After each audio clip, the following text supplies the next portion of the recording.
All right. Are we going? We are going. Mondi, Julian. what's going on, man? We got a lot of things to discuss: news, reviews, updates, tidbits, factoids, all that good shit. Few film, few TV shows, few trailers. A lot of Let's get trailers. into it. A lot of trailers. A lot of Uh, trailers. My favorite all segment. right. First, just a little bit of DC tidbits. You know, I love me a tidbit. All right. Uh, Leonardo DiCaprio was the top choice to play the Riddler in The Dark Knight Rises by Warner Brothers executives. Um, the Dark Knight trilogy writer David S. Goyer confirms the creative team decided to go with Tom Hardy as Bane. Now, I love Tom Hardy as Bane. I think you do as well. But could you have seen a Leo DiCaprio, the Riddler, in The Dark Knight Rises? It's so funny because like the only real representation we've gotten, well, I guess that's not true. I mean, we have the Batmans now, but I mean, is the fucking Jim Carrey. Ha ha ha. So like I mean, in 2012, could I have seen Leonardo DiCaprio pulling off a real Riddler performance that would have fit in that universe? Yeah, probably. Yeah. I probably could have seen him doing it, but I feel like it would have been a little Joker esque, which was the problem with the 2012 or 2022 Riddler, anyway, in my opinion. So, yeah, I mean, I could have seen it, but I'm glad we went with Bane because the the fucking quotes are still iconic. I mean, come They on, are. man. Yeah, I tend to agree. I mean, I would have liked to see just the on-screen presence of DiCaprio and Bale. Like that'd be crazy. But like you said, I think it was the right decision to go with a more physical, imposing opponent like Bane, as opposed to somebody who got in Batman's head like the Joker. So Riddler is very similar in that aspect. But I'm pretty sure Nolan would have made him different enough. But yeah, Yeah. just interesting. Um, let's talk some new segment I have added to. We got news, reviews, tidbits, and tabloids. You ready? I'm ready. Whatever the fuck this means. They're looking at you like, oh my god. Jamie Okay. Lee. Well, it's not really a tabloid. It's just uh, Jamie Lee Curtis expresses interest in playing Korea. I'm not a One Piece fan. Can you? How do you say that? Doctor, I think it's Doctor Kuriha. Kureha. I don't remember. Sure. Okay, well, she wants to play Dr. Kureha in One Piece live action show. Um, yeah, what are your thoughts on that? I mean, as a One Piece fan, as a Jamie Lee Curtis fan. She's been lobbying for it for years, apparently. So, and well, I'm sorry. Fans have been years. Like they were like, if we ever get a live action, and then when that got announced 3 years ago, they were like, we need to do this. We need to have her as Dr. Korea. So sure, cool, whatever. I mean, she wants to do it. It sounds like the execs surrounding the show want her to do it. So okay, I mean, is it? Do I personally give a fuck if Jamie Lee Curtis does this or not? I don't. I'm sorry, I don't. But for all you One Piece fans out there that actually care about this, you're getting your wish. I thought you'd care since you like Jamie Lee Curtis a lot. I know she's one of your favorite actresses, right? This is an insignificant role in a insignificant part of One Piece, in my opinion. That's my opinion. Oh, isn't it cool that she watches One Piece though? I think that's pretty cool. It's the most popular manga of all time. So yeah, I mean, it's cool, sure, Nigga, but like, what it's the most what popular. six, Literally, it's literally the 60 most year popular okay, but thing of all time. what 60-year-old white woman do you know watches fucking anime or reads manga? Like nigga, you don't I know don't any. know. I don't know. I don't know a single 60-year-old white woman at all. But if I but did, my I'm sure they point. would watch White Piece. I mean, White Piece. I'm What? sure they would watch Jesus Christ. White Piece, baby. Oh man, no. I'm Okay. sure that they would watch One Piece. Yeah. Anyway, speaking of One Piece director Mark Jobs said he was very much against using the volume to film the live action series. The volume that they use on Star Wars a lot, like Mandalorian, which is like a super crazy green screen. Um, Using on Game of according, Thrones too, I believe. really? Oh wow. Hmm. His quote was, "He really felt it was very important for the actors to be in a real environment." And I praise the show for its world building. It looked very visceral and real, so I love that. Yeah, I agree. Yeah, I mean, anything that you can do practical, you should always try to do. So, I love it. Yeah, I agree. And I think the volume is good when it's used sparingly, but like for example, like Mando season 2 was like, or season 3 was like used a lot. But like Andor would like look so like you could tell it was shot on location. And even though Andor is my favorite Star Wars show, I loved how pretty it looked at least from the actual location filming. But I guess That's fair. here's more so the tabloidy stuff. Pete Davidson is dating Madeline Klein from Outer Banks. To me, that's just crazy because he's been on a crazy run. Ariana Grande, Kim Kardashian, Kate Beckinsale. I don't know how he does it. I'm sure you don't have any thoughts on that, but I had to because this nigga's insane. Do you have any thoughts on that? Just curious. I literally do not give a single fuck. All right, you fucking old man. Suits is the most watched series over the past 10 weeks, drawing over 30 billion minutes viewed. However, Netflix's refusal to make a fair deal with writers and actors mean that those involved in the series received little to no residuals. I know you're a Suits fan, right? How do you feel about its emergence into pop culture? It's cool, man. This is the same thing that happened to Smallville in 2016 when Hulu bought its rights. Them niggas didn't get a check either. So this notion that you should get paid for streaming. I mean, obviously that's how it. I mean, that's how it's been historically. Like if it's on CBS and then it gets bought by NBC, historically you would still get residuals from that. But we're in a new time, and this is the reason why. One of the reasons why the actors are still on strike. They're fighting to get their residuals for stuff like this. I know Aaron Paul was vocal about this with Breaking Bad when Netflix bought its rights. They didn't get anything else. So this is the way it is now. Do I think it's fair? Honestly, I don't know because I mean if you look at it historically, no, it's not fair because historically this is how it's been. But like these massive shows like Breaking Bad, which had 7 seasons, Smallville, which had 10, and what show are we talking about now? I like totally forgot. Suits. Suits, yeah, Suits. Suits had 9. Everybody involved got paid, and they got paid well. Now, who am I to say that they got paid enough? And that's the entire argument. But yeah, shout out to Suits. I absolutely love the show. I've been binging it myself, and yeah, this is great. And it's so funny now because like people that know Meghan Markle now are like binging this show, like, oh my god, there's Meghan Markle. And just like I didn't even know who her fine ass was in 2011 when I was watching the show when it originally came out. But yeah, shout out to Suits, man. I'm happy that people are finally getting on the bandwagon. Two things. Number one, it's funny how every time I say horny things, you call me out, but when you say horny things, I just gloss right over it. So you should start glossing over my horny comments too. Nigga, I do every pod because you do it every pod. Okay, I gloss over it. I promise. You know. Also, just in a nutshell, I'm just curious because I know Suits has a big fan base. What is Suits about? Like, I've always seen it. I know what it is. I just don't know what's the It's premise just of the show. a episodic lawyer show where the main character has photographic memory and that helps them solve cases week to week. But it's super interesting. I mean, it's interesting enough to where it had 9 seasons over a 10-year span with a spinoff. So I really enjoyed it. All righty. Fans of Jordan Peele, Get Out and Us are now streaming on Netflix right now. So go check that out. I'm pretty sure everybody's seen Get Out, but for those who didn't watch Us, I think it's worth to watch. Julian probably doesn't, but it's on Netflix. Check it Yeah, out. I think Us is worth the watch for sure. I don't think it's Okay. good, but I think it's worth the watch. What? What? I That's don't a think it's good. conundrum. It's not. Okay. But it's worth to watch. Yeah. Um, You can you Get, can you can watch it and formulate your own opinion. Just because I think something doesn't mean that that's law. that's very fair. Wow, look at you being you like to okay, whatever. Guillermo del Toro confirms his canceled Star Wars movie was about the rise and fall of Jabba the Hutt. Who gives a Uh, fuck? Oh my god! I saw this and I was like, look, Del Toro, I love you, bro. I love you. Your Frankenstein movie that you got coming out, like, I can't wait for that. But a fucking Star Wars movie on Jabba the Hutt, like, this is the kind of shit that I was talking about when we did the Ahsoka pod. When I was just like, I feel like Star Wars is in a good place. Otherwise, we would be getting bullshit like Jabba the Hutt in December of 2026. Like, get the fuck out of here, bro. Like, I don't want this as a casual, guys. Remember, I'm just a casual.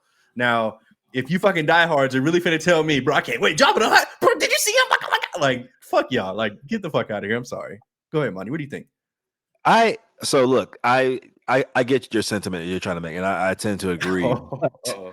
Del Toro is Uh-oh. such a talented filmmaker, one of my top 5 favorite filmmakers of all time. Bro, it's Jabba the He Hutt, bro.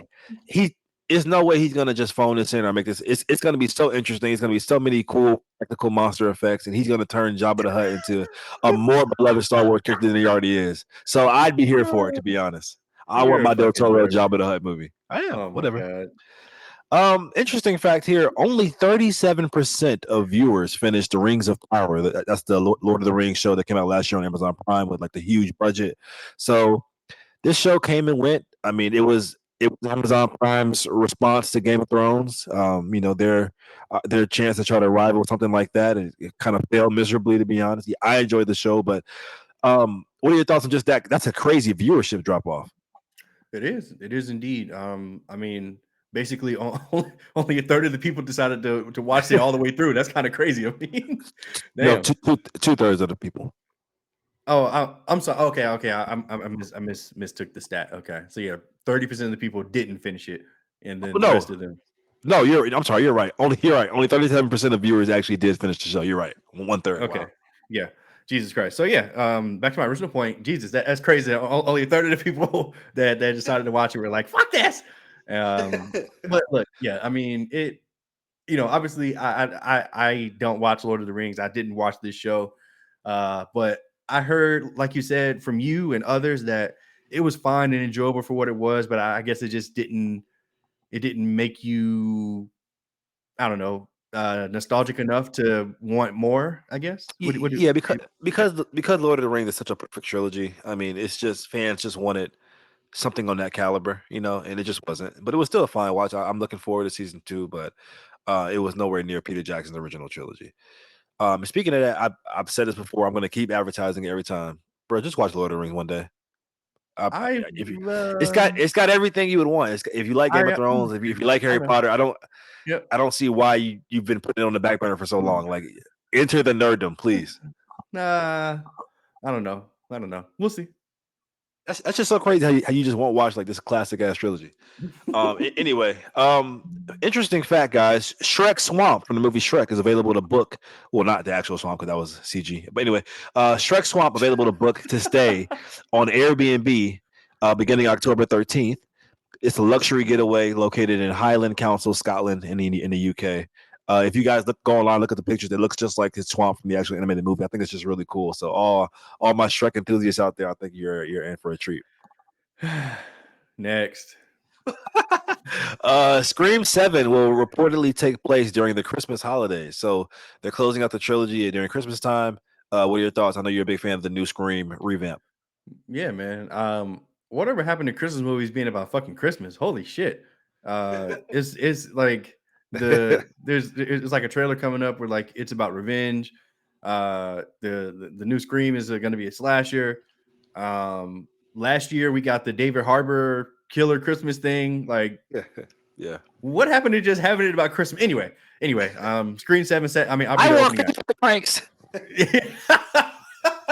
I do. Home Alone 2. Jingle All the Way. Well, yeah, Jingle All the Way is the greatest Christmas movie of all time. Aside from this Christmas. But yeah, I mean, I'll be there opening night. Yeah, I think that's pretty cool. I mean, it's kind of making it different enough to stand out in the trilogy. And hopefully it ends on a good note. Yeah, I agree. Ortega. There's a new Percy Jackson book titled The Wrath of Triple Goddess. That sounds really weird. Wrath of the Huh? Triple Goddess. You sure? No? You sure that's what it's called? Isn't that what it's That called? just sounds familiar. No? Maybe no. You might be right. Hold on. Let me look. Yeah, please look it up. That's what I have written down here. Okay. Anyway, Wrath of the Triple Goddess. Damn. Percy Jackson. Wrath of. yeah, look it up. Oh. Anyway, there's a new Percy Jackson book, guys, coming out, slated for release September 24th of next year for all my Percy Jackson book readers like Julian here. No, Any you're right. thoughts? Wrath of the Triple Goddess. Yeah. Whatever. All right. So yeah. For those of you that are keeping score here, Percy Jackson and the Chalice of the Gods dropped a week and a half ago, maybe 2 weeks ago. Bought it and read it as soon as I could, of course. How was it? It is like aggressively mid, but that is okay. It's okay. This is the 6th adventure that we've gotten with Percy, Annabeth, and Grover. And honestly, look, it's one of those things where like it's good to have the gang back together. Like it's um I'm trying to be like so polite, and I'm not sure why. But yeah, this book is just like a step below the original 5 or what we got in the original series. but I'm not sure why I expected like an actual new adventure or like a new overarching theme, because this is basically like what DLC is. Like it's just like We got uh DLCs now. yeah, like that's basically what this felt like. You know, Percy needs to get 3 tasks done by God so he can get into college, basically. And that's what the 3 books are going to be. So this entire first book was just a whole bunch of, you know, misadventures, 22 chapters, I think, 200 something pages. I don't know. I mean, when it was over, I was kind of just like, okay, great. I felt like I kind of read it just because like I didn't really have much excitement for it or anything, but whatever. This book was mid. I'm expecting the next 2 to be mid. But I'm guessing that he's releasing it around this time and the next one will be released this time next year to go hand in hand with the series that's coming on Disney Plus. So you know, I get it. I'm not a fool. Like I totally understand the overarching theme here, but this was not very fun, and I will never revisit what I just read. Let's just put it that way. Alrighty. So now I'm just curious.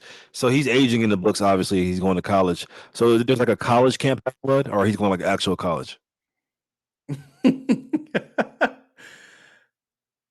Wait, that's a great question. I guess I no. In the book he's going to a regular college. Yeah, sorry.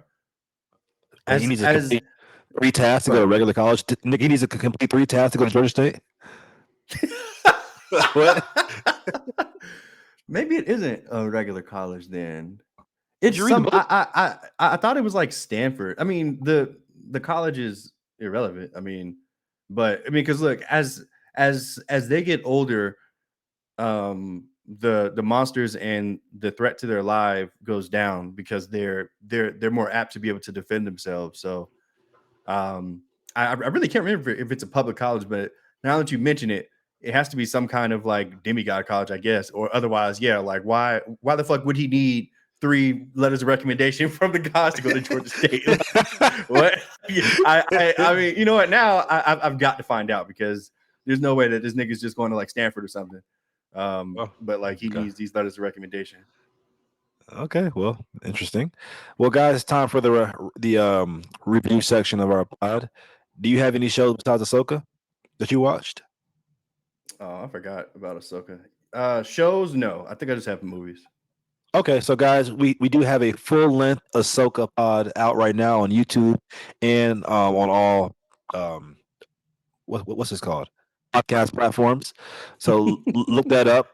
Yeah. So if you want to hear our thoughts on Ahsoka, I think we did really good on that. We gave a very thorough uh discussion on that. So yeah, look at our Ahsoka pod. Now for movies, you watched the Haunting in Venice review, didn't you? What were your Yep. thoughts on Haunting in Venice? This is the third movie. The first one was Murder on the Orient Express, then Death on the Nile, and now A Haunting in Venice. How was it?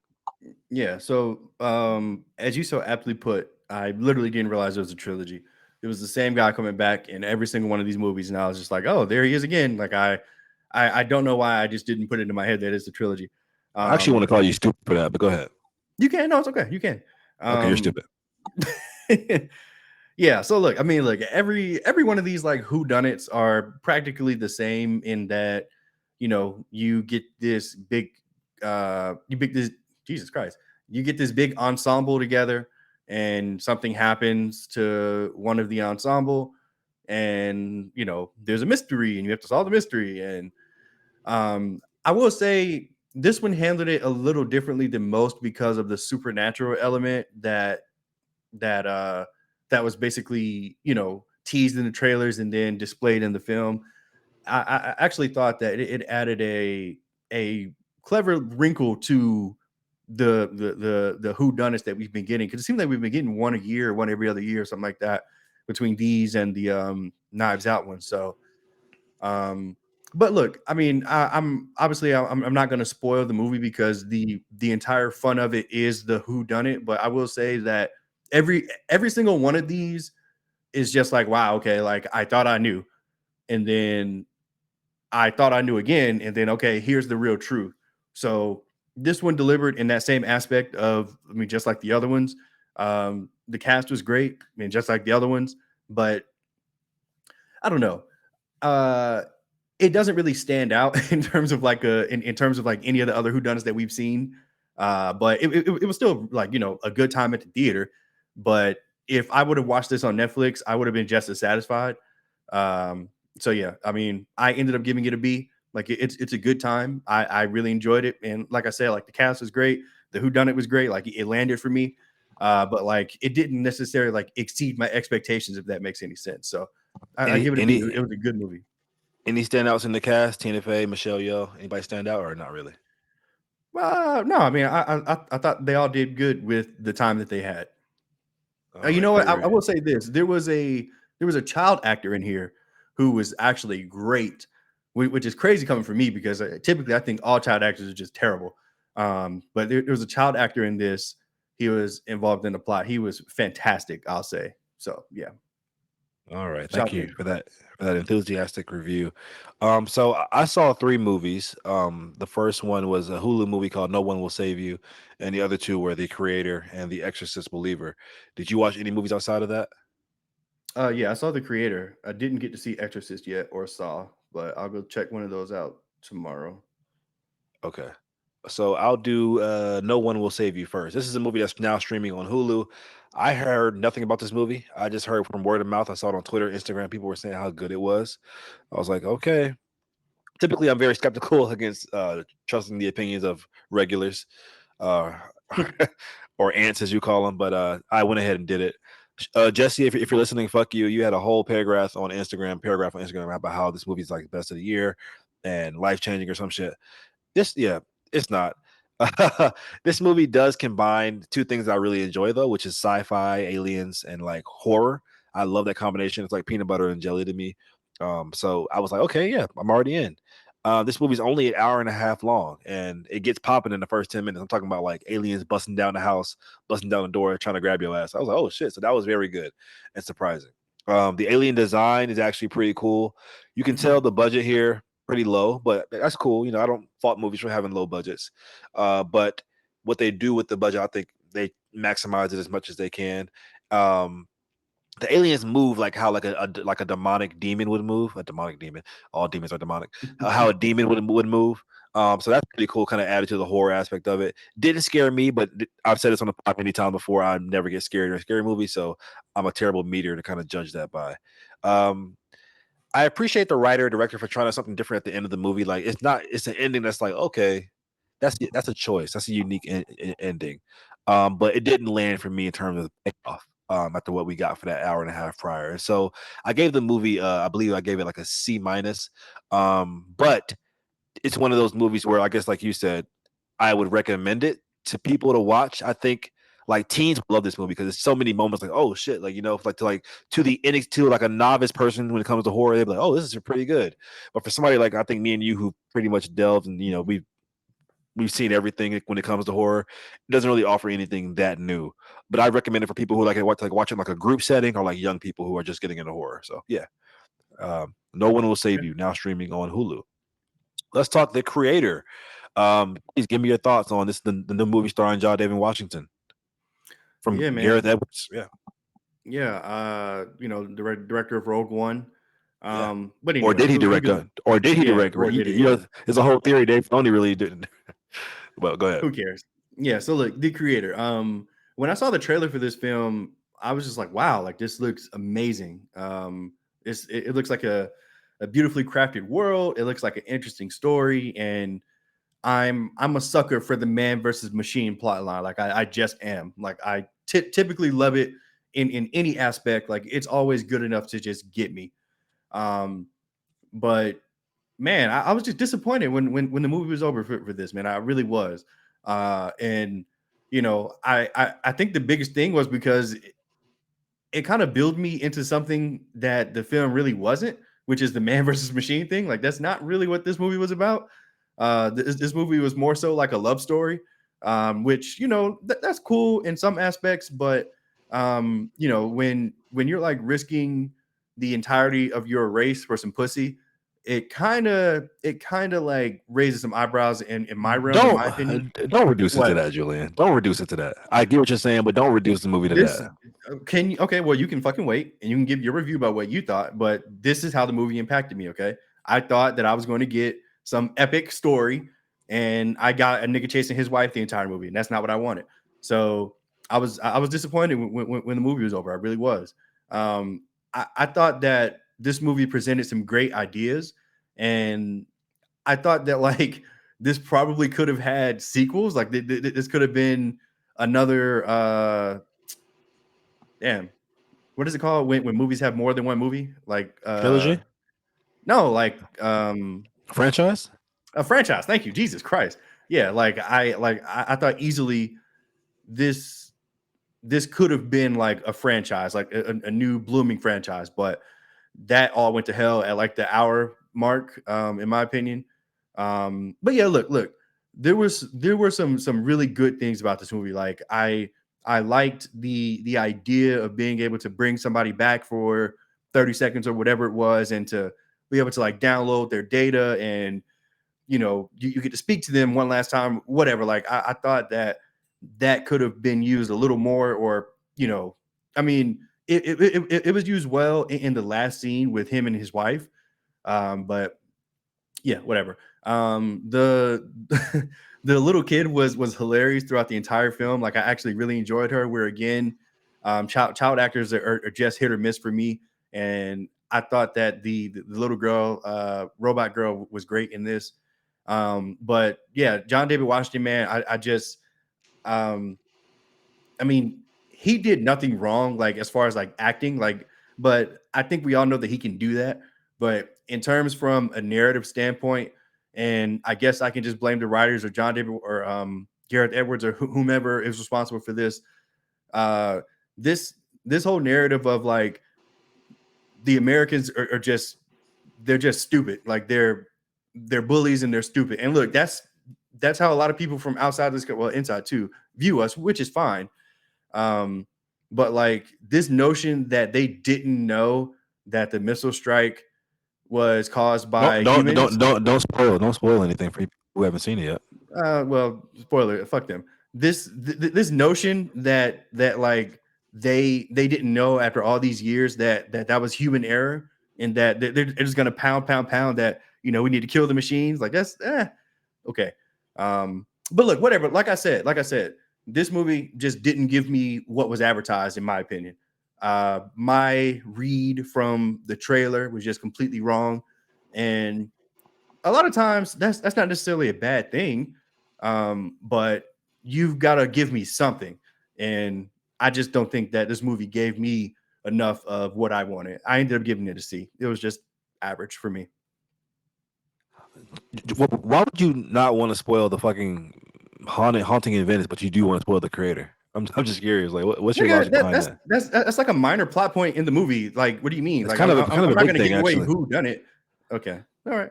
Anyway, okay, interesting. We actually have a lot of similarities in terms of our thoughts on this movie. First of all, I just want to say this month in movies has been well, September, not October. That month was like one of the worst months movies I've ever witnessed or experienced in my life. Like we had like terrible movies coming out, and so I was really excited for this one to cap it off with something that was very positive. We've seen the movie where AI or artificial intelligence takes over and mankind has to fight back. We've seen that done 1,000 times before, and so I was really banking on this movie to kind of do something different and prove that it Mm, needed that it needed to exist. I thought it did for the most part. I thought it did prove that it warranted its existence. It wasn't formulaic to a T where I was like, okay, this is just so and so all over again. So that part, I give it credit for that. Also, I want to give it credit for the fact that I love the actual location filming. I just praised that earlier. Like I love on location filming. Like you can tell all these different countries it was shot in Vietnam and Japan. Like it looked beautiful. Typical movie of this scale, you think a lot of green screen, a lot of volume, maybe, but this is all you can just tell like shot on location. So I give the movie credit for that as well. One of my biggest complaints though is that John David Washington, bro, like I've been following his career for a while, and he, like you say, he's not bad. He did nothing bad at all, but he's just not the movie star that Hollywood is trying to make him to be. And I get it with a last name like Washington and what your father's done in the industry, arguably the GOAT. you're gonna get opportunities, you know. But I don't want him to stop getting opportunities. But I think I'm kind of sour on the fact that he's a movie star because I could just even somebody like a Michael B. Jordan, who I've expressed many times, I've joked around. He thought the best actor in the world. He would bring a purpose to this role. Where I'm like, okay, well, he's making that role his own. John David Washington did nothing to this role. But okay, you know what? That's him. That's something only he could do to this role. You know, I could have played that fucking role. I feel like in my opinion. So that's really a big crux of why I thought the movie was in the average range, was because there just wasn't a star there, and he was outshined by, like you said, that little girl in the movie was excellent. Like she gave, like for a 4 or 5 year old, like she gave a fucking amazing performance. And also the dialogue in this movie was so rigid, like it felt like AI wrote it. The douche, you get it? But also the pacing in this movie was horrendous pacing. Like the movie had like 4 times throughout, I thought, okay, this is the end of the movie, right? It's the climax of the movie. Oh no, we got 3 more minutes. Okay, cool. And it would drag, it would lose momentum, it would gain momentum, it would lose it again, like just horrible momentum. But like you said, some cool ideas sprinkled throughout. I ended up giving it a C plus. I was disappointed as well. We all thought it had an amazing trailer, but not bad. But I give it a tad bit above average for me. Here's the thing, though, Marty. If I mean, I know you say that you were looking for more of just like man versus machine and the fight for survival. Like, I never said that. You said that. no, isn't that what you just said? Like you give the film credit for doing something different than that, right? Well, just not that basic of just man versus machine. Like they tried to do a Yeah, little, like with the love story. Like they tried to do something a yeah. little different. Yeah. Right. Well, okay. What I'm saying is, I would have loved if they would have just been man versus machine. Like that's what I wanted. Okay. Like I would have been totally satisfied with that. But like they didn't do that. So like yeah, they get no fucking credit for me. That's all I was trying to say. But yeah. Well, to me, the trailer promised us something a little bit more than that, than just something like that basic. So that's why I was kind of disappointed. The trailer looked like it was really going to be some kind of thought provoking piece with the big epic scale action as well. So that's why I said that. Mm. Mm. Anyway, last reviews for The Exorcist Believer. I'm not going to give any spoilers. I know you haven't seen it yet, obviously. So no spoilers here. But do you want me to review it, or would you rather I wait? Yeah, I don't care. You can go ahead. I'm gonna see it Okay. anyway. Avi wants to see it. And I know your mom's a big fan of the original Exorcist. So has she already seen this Mhm. already? No, not to my knowledge, anyway. Okay, I'm actually interested in her thoughts, like a fan of the OG. Well, this film is directed by David Gordon Green, who did the recent Halloween trilogy. And so I thought 2018 Halloween, we both agree that's really good. Halloween Kills, I enjoyed it because it was a fun time. You hated it, and then Halloween Ends, I hated it, but you enjoyed it. So we're kind of Mhm. in mix with David Gordon Green. This movie actually is supposed to be the start of a trilogy. This is a whole new Exorcist trilogy, with the second one already being announced, called The Exorcist Deceiver. So just little tidbits on that. This movie well, first of all, I just want to say, just like with the whole AI thing versus mankind, I've been really burnt out on movies like with possession and horror. We both expressed that as well. Like it's just they're so formulaic. You got to do something different. I can't stand it anymore. But this movie, just like the creator, did enough different to warrant its existence, which I thought it was going to anyway, because they had a really amazing trailer, just like the creator did, in my opinion.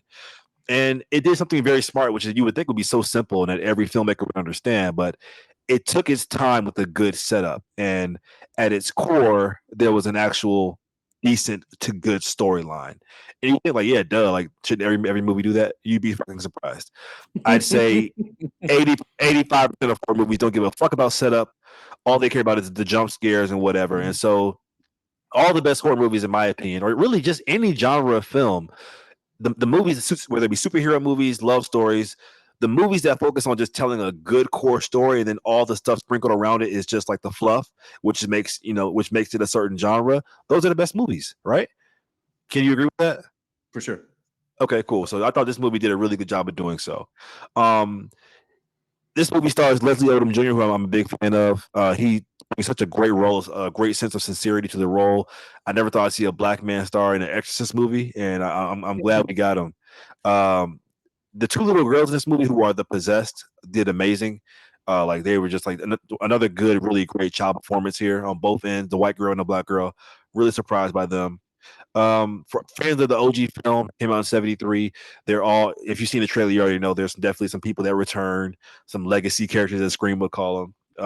And so I think you might be pleased if you're an OG fan. I have seen some OG fans upset about how they handle certain characters, but I think you'll be pleased for the most part. There is a lull in the middle of the film, which is my biggest complaint of the movie, is that it does kind of lose a lot of its momentum, but it is able to regain a lot of that momentum in that third act with the final scene with the final exorcism. I thought was done really, really well. And so overall, I ended up giving the movie a B minus. I think it's a good film, and yeah. There's one thing I want to point out though. This is kind of like not related to the movie, but like after the big scene, like where the there's like this exorcism scene, like we started like walking out of my theater, like when there's like 10 minutes of the movie left, and that happens a lot. Like I'll go to a movie like an action movie, like after the big action scene, people will walk out. I'm like, people really go to the movie just to see that one scene, you know, like the climax, and just leave. Like they don't give a fuck about the overall resolution to the movie or anything. That's just so funny to me. Have you ever noticed that as well in your movie theaters? Nah, I don't think I've literally ever seen that happen. But if I Really? did, I mean, if I did, I probably wouldn't pay enough attention to be like, oh, this nigga's leaving. Like, what is he doing?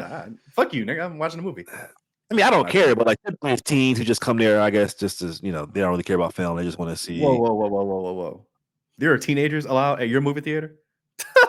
Yeah, Get the fuck out of here. Wish I would go to a movie theater and see like niggas younger than 21. No, that's just so crazy to me, though, how people really don't give a fuck about movies in kids don't totality. give a I fuck about guess. anything, bro. I guess so. Anyway, that's my review on The Exorcist Believer. I think it's worth to watch. It's one of the better horror movies of the year. I gave it a B minus. Cool. All right. Let's talk some. Well, there's only one bit of video game news here, and that is Cameron Monaghan confirms, who's the star of Cal Kestis in the Star Wars video games. Star Wars Jedi 3 is in the works. Are you excited for this? I guess I still never played or beat two, so I'll get to it eventually, I guess. But yeah, okay, cool. I guess he doesn't die in second one, so great. We're getting the third one. Spoilers. And I just want to campaign once again for him to please come to the live action before his ass gets too old and what do you always say about actors who get old? You call them what, old and Fly dusty or being something like that? sick. Flat Fly being being sick. sick, man. Cameron, please come to the live action, bro. We need you. All right. Robert Kirkman is hopeful to do more Invincible spinoffs like Adam Eve's. Are you here for this as a fan of Invincible? I know you weren't the biggest fan of Adam Eve, though. Yeah, I wasn't. I mean, I I don't know. Maybe if it's different enough, because I mean, like, I can't just sit here and say no. Like, I don't want anything because, I mean, how else would like the Mandalorian and Grogu even be born if there were no such thing as spinoffs? So, um, you know, sure. I Let's was like, see. where's he Let's going see with what that? sticks. Let's see what sticks. I guess. But whatever. It's animation. Who gives a fuck? Yeah, let's do it. Sure, Wow, let's do that it. was a slight to the whole medium. I enjoyed Adam Eve, and I want to see a Battle Beast. I want to see a Battle Beast movie. Uh, I want to see an Amber movie. I'm just playing. oh my But yeah. god, Bosby Beach would fucking love it. iCarly has been canceled after 3 seasons. Oh, any thoughts? Didn't you watch that show? No, I didn't watch the reboot. Oh, okay, got it. Yeah, I don't care. Sorry, rest of you iCarly niggas out there. I mean, I feel like it deserves props for even getting a reboot and getting 3 seasons. That's pretty cool with a whole new kind of tone to the show. That's pretty cool. But yeah, I never watched it, so yeah. The final season of Umbrella Academy will release next year. I stopped watching after season 1 just because it took so long, but I heard it's a really great superhero show. So fans of the show, you guys are in luck. Any thoughts there? No, have you ever seen something called Lupin on Netflix? Yeah. I've been hearing that's good with the black dude, right? I've never seen it. I had somebody, my manager actually, who's from the UK. My manager at work told me about it, and I was just like, Lupin. I feel like I've heard of that. I was wondering if you had seen it. No. Guess not. Only Murders in the Building has been renewed for season 4 at Hulu. That's the show starring Selena Gomez, Martin Short, and Steve Martin. Another show I hear nothing but great things about. I haven't watched that one yet either. Do you watch this show? No. SpongeBob SquarePants has been renewed for season 15 at Nickelodeon. Crazy after all these years, it's only in season 15. I had no idea it was even still making new seasons, to be honest. But yeah, SpongeBob's still kicking. Only season 15. SpongeBob debuted in 99. It's crazy, right? That doesn't add up. But I guess it's not like a season a year. So shout out to Right. SpongeBob, man. Shout out to SpongeBob. Drake and Josh is now streaming on Netflix for all my Nickelodeon fans. Yeah, I'll probably watch some of those episodes for the nostalgia. Nah. Uh, a reboot of The Office is in the works from the original show creator Greg Daniels. It is expected to resume work after the strike concludes completely. What are your thoughts on this? Like a reboot from the original creator? Like, what do you think? Like, The Office is so beloved too. um, I don't love this, if I'm being honest. I feel like once I heard the news, I had like an immediate negative reaction, and I've been trying to warm up to the idea, but I just don't like it. Honestly, like I don't want them to do anymore. But look, I am always on that side of like we need to stop doing this and we need to make new and original content. So like this is pretty in line with how I think about everything when they talk about reboots and doing new shit. So yeah, I don't I don't like it. I mean, surprise. I don't want this to happen. Yeah, like as furious as I am about it, I'm definitely gonna check it out just because The Office is like my favorite show of all time, probably when I really sit down and think about it. I'll Hmm. watch it just out of curiosity. But why not just bring back the like maybe of course Steve Carell is probably too big to come back or whatever, but I feel like everybody else is like no one's big enough or John Krasinski, which is probably the two biggest, but I'm no gonna one say, else is okay, big. yeah, just don't bring back the two Well, no, stars but and do like, this. but just bring back the original cast. Like, just do like a show continuation if it's like the original creator and everything. Like, why are we doing a whole new spin-off or a whole new like reboot? That makes no sense to me. Like, I know Thanos ain't doing nothing but making fucking podcasts and shit like us. Stanley ain't doing shit. Like, nigga, bring all these niggas back. I don't know why I we're doing it. mean, Whatever. I'm sure they'll have roles at some capacity, but you know, it's a new generation, it's a new show, it's time for new people to shine. Let's do it. It's not. It's not. Mean Girls the musical will skip its Paramount Plus launch, and now it's going to come to theaters January 12th of next year, according to Deadline. Were you a fan of the original Mean Girls, and are you here for a musical rendition of it? Are you? Why, you always laughing at me in my face Am just I all the a time, fan of peak cinema? right? What the Thank you. fuck? Yeah, What? Nigga. Of you course didn't I even go love here. Mean Girls. All right. You can't sit with us. Yeah, look, Mean Girls is iconic. Iconic. This new one's going to be terrible, but I will be there opening fucking night. Um, yeah, we're wearing pink, bitch. Mhm. I think it's iconic too. I think it's going to be terrible too, only because of the fact that it was going to be released on Paramount Plus at first. If I'm sorry, but I've always been under the thought like, if you really believe in something, that shit going to go to theaters. Like you're not going to push that shit to go on streaming. But That don't mean it's gonna be good either. I mean, I think it's gonna be bad because it's 20 years too late. We wanted a sequel a year and a half after the original came out. I don't want to see fucking 50-year-old Lindsay Lohan. I'm gonna watch it though. no, nigga, no, this is a whole new cast. No, nigga, what are you talking about? Mean Girls? No, this is gonna be This Lindsay is Lohan and Regina no, it's George. All them not. bitches are gonna be back. This is Mean Girls the musical. Aren't they doing a Mean Girls sequel though? Nigga, Mean Girls 2 came out years ago with a whole new cast. That shit was horrible. No, bro. Oh, They're oh, doing like, like a direct sequel to the original one. yeah. That I'm not sure. I'm talking about Mean Girls the musical, nigga. This is a whole new like still like Regina George will be played by somebody, but not by like fucking what's her name? Yeah, her. Not by like Lindsay Lohan and all that. This is a whole new cast. So they're doing a musical about the first movie. Right. Yes. Oh, I thought this was like because Joker's doing a musical sequel, so I just automatically assumed that this was like a sequel musical too. No, That's not it's what just this Mean is. Girls the musical based off the first movie. Wow. Okay, then yeah, I'll definitely be there to watch it. Okay, yeah. Okay, cool. Actually, this might be great then. This might be actually great. I take back every negative thing I said. This is actually going to be great. I'll be there opening night. I can't wait. I'm excited for this. All right. And last bit of movie news. Beyonce's Renaissance concert film is eyeing to release theaters. Well, it is releasing in theaters December 1st. Um, I'm in the Beehive, I cannot wait to Mhm. watch Renaissance in Dolby. That's gonna be crazy. Any thoughts? Who cares? Sorry. Just who cares? I'll be Bobby like, "Do you want cares. to see this? Why would I want to see this bullshit?" Like, and why do you want to see it? Like, you literally went to the theater to see it. I'm not watching this. No, sorry, Anyway, not sorry. let's talk some teasers and trailers. We have the teaser for Netflix's Tomb Raider anime. It's coming next year with Haley Atwell voicing Laura Croft. Haley Atwell is Captain Carter or Nick Carter from the Captain America movies. What are your thoughts on this little teaser we got of the Tomb Raider anime? I don't even remember this. But I do remember Titties was voicing it. I mean, sorry, Haley Atwell is voicing. Oh man! But yeah, I So literally don't remember anything about this. that's 2 horny strikes for this pod, by the way. I've got 0 so far, so I just want you to know Okay, okay. the tides are turning. Um, we I've only been have gone for the like 3 days. Lonely. that boy feeding, that boy starving, that boy starving over there.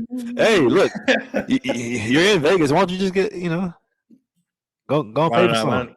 What? Go. This nigga just publicly asked me to cheat on my wife. You're crazy. Just Keep going. kidding. Hey, I mean, we had the first trailer to Blue Eye Samurai has been released. It's coming November 3rd on Netflix. It's from the writers of Logan and Blade Runner 2049. What are your Oh thoughts on this new man, anime, Blue Eye they got Samurai? a they got a wigga samurai out here in Japan. These niggas is mad. She said, "I'm Get the half cracker. white. Oh, I need my white I'm gonna side." kill you. I'm gonna kill you and your entire family. There was only 4 white men here, and you let one of them fuck your mom, and now you're white and you're going down, bitch. Oh, I'm sorry, but like I, I I watched this trailer and I just couldn't stop laughing. I was like, wait, is this really the plot? Like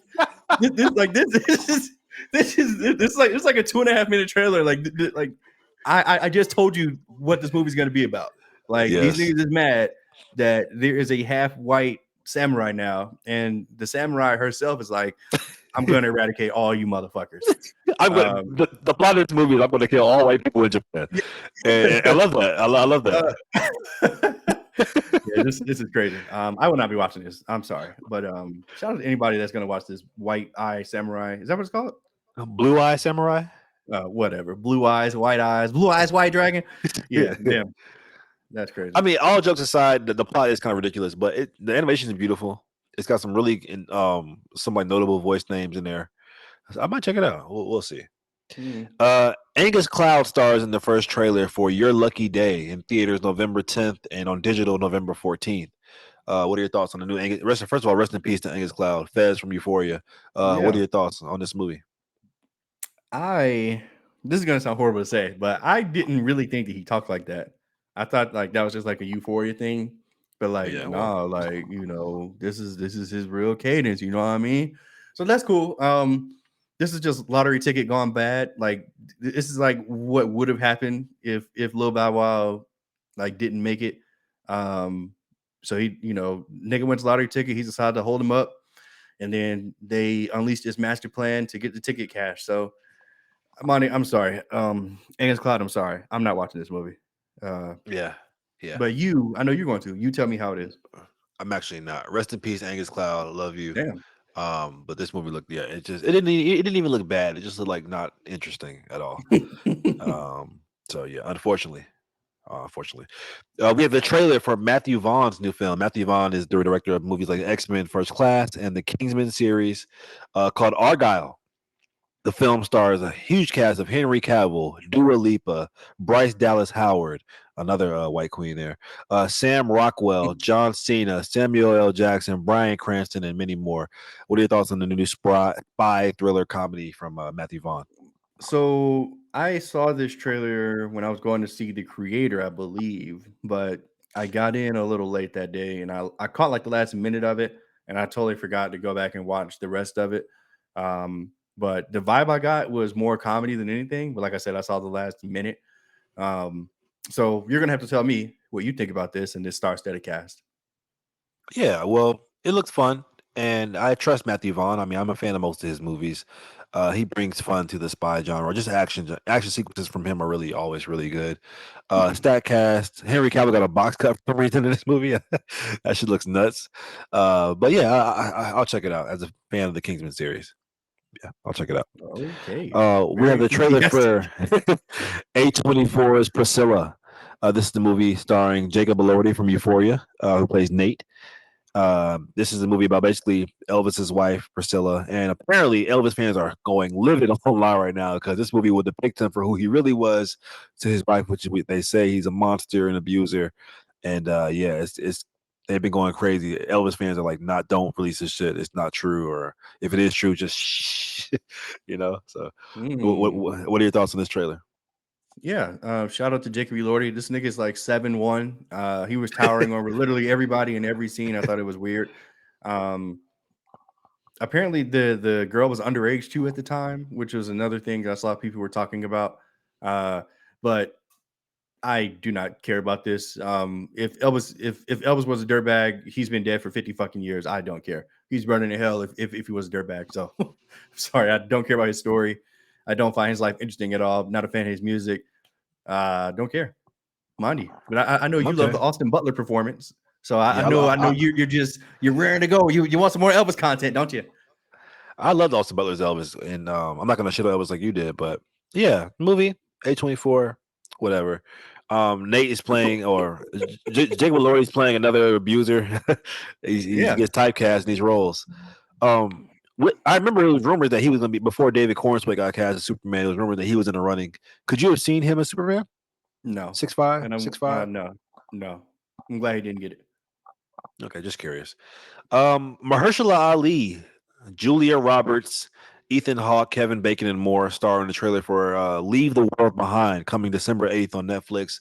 It's one of those apocalypse movies. There's some kind of cybersecurity attack or whatever. I don't know. What are your thoughts?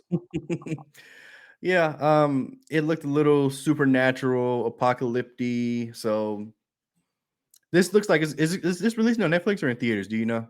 Netflix, December 8th. I just said that. Okay. Yeah. Yeah, this looked like a Netflix movie. And I don't I mean, shout out to the cast involved. Mahershala Ali, I think, is a brilliant actor. Hopefully we get to see him as Blade, before I fucking die. Julia Roberts, we all know what she can do. Um, Matthew Ethan Hawke and Kevin Bacon. Ethan Hawke, thank you, Jesus Christ. Ethan Hawke. Yeah, but look, I'm so glad this movie's coming out on Netflix because if I'd have saw this like trailer in theaters, like I literally would not have watched this. But now it has more of a chance of me seeing it because it's on Netflix. So uh did look interesting enough to me to like check for the release date and watch it as soon as it comes out. No, but that's why I think it looks like a Netflix movie. What do you think, Manu? Yeah, I'm tired of these kind of films, bro. I'm not gonna hold you. I'll probably pass. And Mahershala Ali, nigga, get in the fucking gym, nigga, and go be fucking Blade, bitch. Stop doing these kind of stupid ass movies. Anyway, Damn. Jason Statham stars in the first trailer for David Ayers, the director of Suicide Squad, the first one, and The Bright, Beekeeper. the Beekeeper, in theaters on January 12th. Any movie that comes out in January, you know what that means. What are your thoughts? Um, is this like the Transporter 5? I mean, that's really what this is. Like, Pretty much. yeah. I mean, and look, I want to be very clear here. I am a huge fan of the Transporter series, especially the first two. Three is bad. Four, no, there's not a four, but holy Did you shit. watch? Did you watch the Crank films too? Crank? No. Remember Was that that's like Jason his, Statham? yeah, like his other franchise. Like every time his heart is like about to die, he like electrocutes himself and he comes back to like. You ever seen that movies? No, I don't remember that at all. That's crazy. Oh wow, that's crazy. Um, But look, guys, if you've seen the Transporter or if you've seen literally any Jason Statham movie ever, you've probably seen the Beekeeper. And I can't wait for this. Like, I love Jason Statham and his mindless action. I love the fact that, of course, he's just a peaceful beekeeper, but in his past life, he was like a ninja assassin or whatever. And he's able to take out a building like full of hundreds of men by himself. I can't wait for this movie. It's going to be entertaining, and I'm here for it. I'm here for it. Jason Statham is a. I mean, I need to. I really need to like sit down and just look at his filmography and be like, wow, like since like 2001, like he's kind of been like a main line action star for me, and I just need to appreciate him more. Shout out to Jason Statham. Anyway, this movie looks like AI just took a script and was like, well, let's put Jason Statham in an action movie. Let's use ChatGPT to make this fucking film. I'm so tired of the plot device of it's no way one man did all this. Like, yes, nigga, one nigga did it. Check the camera. Like, I'm skipping the fuck out of this. Fuck Jason Statham. Yeah, moving on. Fuck We have Jason Statham. we Okay. have the trailer for the new slasher film Thanksgiving in theaters November 17th. We got a Thanksgiving themed murderer here. What are your thoughts on this? Uh, is this just Halloween on Thanksgiving? That's what it looked like to me. There's It's a just happy. slasher. It's like Happy Death Day on Thanksgiving. Yeah, pretty much. Yeah. Oh wait, were people coming back? No, I'm like not time travel, but just like there's like a themed murderer. Ah, okay, got it. Yeah, yeah, yeah. So back to my analogy of Halloween. You've got a man in a mask with a knife, or that is using different things to kill people. Halloween. I mean Um, Thanksgiving themed things. yes, Thanksgiving. Yes, anything you find on a Thanksgiving table. Eli Roth, I think that you are an addition to the horror franchise. And this movie could be great. I'm absolutely prejudging it, and it could be great. But this trailer did not look great. Now, does that mean there's going to be a bad movie? No, because you know why? The trailer for Get Out in 2017 was ass. Like I remember seeing that trailer, like, what the fuck is this? That's one of the greatest movies I've ever seen ever. So this could be that too, you know, Monty. So tell me, what do you think of this Thanksgiving, Halloween, Happy Death Day trailer? I'm probably gonna watch this shit just because Deja likes shit like this. But nigga, as soon as I saw this nigga put that bitch in the oven, a human sized oven, I'm like, oh, I'm like, y'all niggas are leaning into the Thanksgiving theme a little bit too much. Yeah, Like, can we dial back a little bit? no, Oh God. Anyway, I'll be there open night. Fuck it. yeah, you will. And the last trailer here is for the movie called Silent Night, coming in theaters December 1st. This Mm. is the movie that stars what's the nigga's name from Suicide Squad? Rick Flag. I actually like him as an actor. I forgot his actor name. He's going around. It's Christmas. He's killing people. It's very reminiscent of David Harbour's film last year, Silent Night. No, that was called something else. Something else when he was Santa Claus killing niggas. Like you said earlier, there's been an uptick of movies that have to deal with holiday themes and just putting some kind of other genre in them so they can be different enough. But what are your thoughts on this thing going around killing people on Well, I Christmas? mean, this seems like more of like a revenge tale. You know, he was outside having a great time with his family. He got caught up in a drive-by. He got shot. He can't talk. They killed his son. So you know now he's going to train to become a Jedi, so he can seek revenge and destroy the galaxy. This looks fucking stupid, Monty. I'm sorry. I I'm probably going to skip this too, just like I skipped the David Harbour Christmas shit. John Woo, who was the he wasn't the director. He was the producer, stunt coordinator for John Wick and other things in China. So like I'm sure that there's an opportunity here to do some cool action stuff. Uh, but yeah, I don't care. I don't care. I don't really want to see this. What do you think? Did you mute yourself? We've seen the revenge. Can you hear me? Yeah.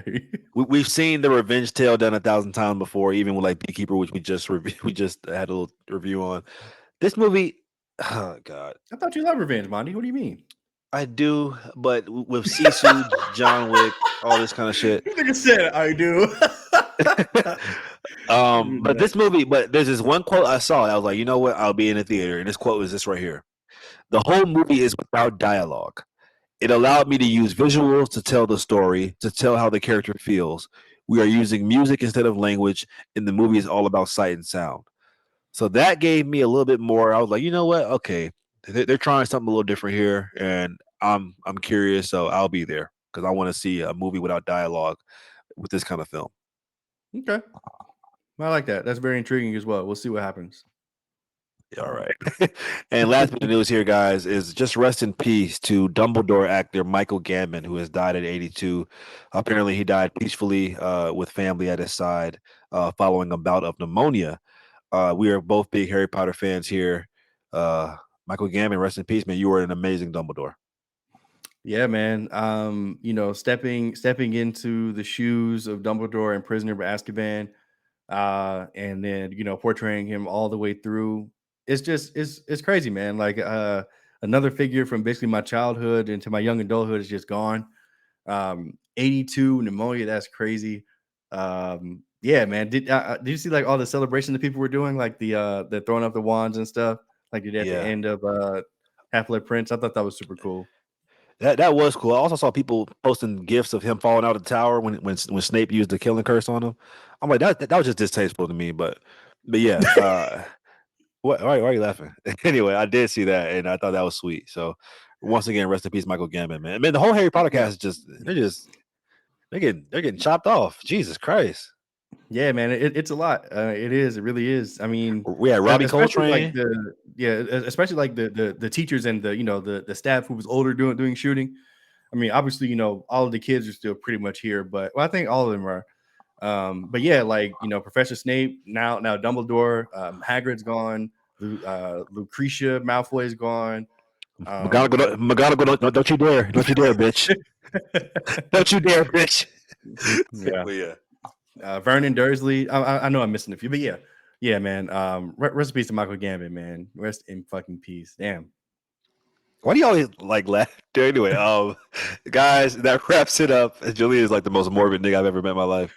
Thank What? you guys for listening and watching. Hopefully, our news Yeah. review tidbits and tabloid spot. Yeah, like and subscribe on YouTube and drop a comment below. Do you miss Michael Gambon? All right, thanks, Monty. What?